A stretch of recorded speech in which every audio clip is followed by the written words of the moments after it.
manifestations condamnant la violence en Algérie se multiplient.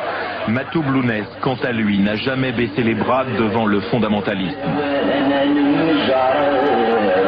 Le combat pour sa culture berbère, sa langue et sa différence, il le poursuivra toujours, même si le 26 septembre il a été enlevé et séquestré durant 15 jours. Un enfer qui ne peut altérer son espoir de connaître un jour une Algérie démocratique.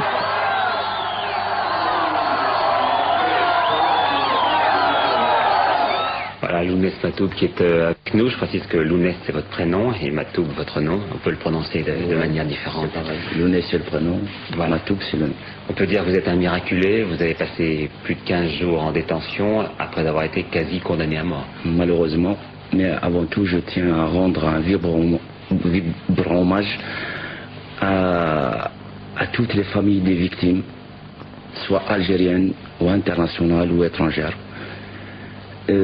Ainsi qu'à tous les gens qui m'ont soutenu de près ou de loin pendant cette dure épreuve. Vous avez pensé mourir vous-même? Tout le temps, il y avait l'ombre de la mort qui planait au-dessus de ma tête, malheureusement.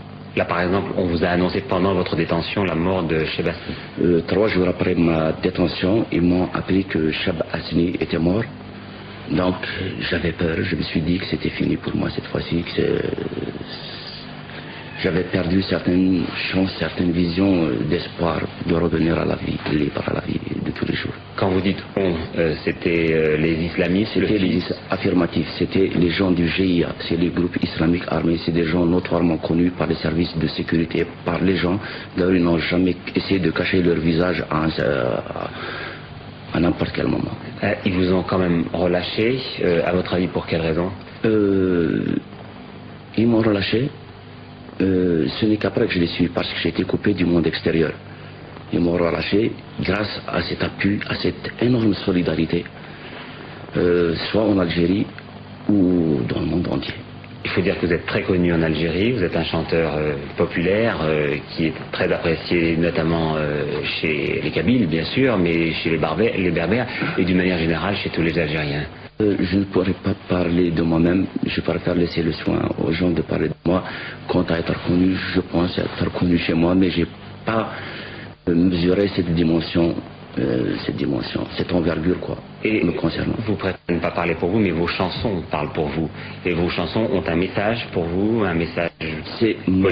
Ma chanson a été toujours... Malheureusement, ces derniers temps, j'ai été appelé à me battre sur 2 fronts.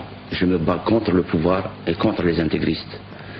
Parce que ce qui arrive en Algérie aujourd'hui risque de contaminer tous les autres pays, à commencer par le Maroc ou la Tunisie, et ainsi de suite. Donc c'est la décadence, c'est l'escalade de l'horreur en même temps. Et vous n'avez pas envie de renoncer à ce combat, bien sachant que vous êtes menacé en permanence. J'imagine que quand vous livrez une déclaration comme celle que vous faites ce soir, vous savez que vous êtes regardé. C'est sûr, mais je pense que mon combat est noble, il est juste.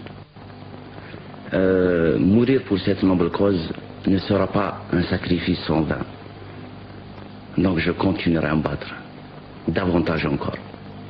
Et encore avec une maturité, je préfère. Vous avez déjà reçu plusieurs balles dans le corps, c'était en 88? Malheureusement, en 88, j'ai été transpercé de 5 balles de Kalachnikov, qui est une arme quand même d'assaut destructive. J'ai subi une multitude d'interventions chirurgicales en Algérie et en France,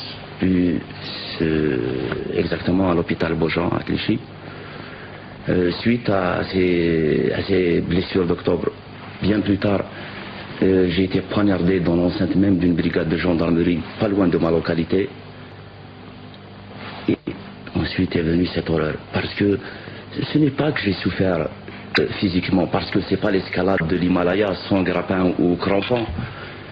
C'était moral. C'était moral. Il y avait cette ombre, il y avait cette mort qui rôdait, qui était là. À chaque fois que je me disais, je m'inventais dans mon esprit des signes me rapportant à la lumière.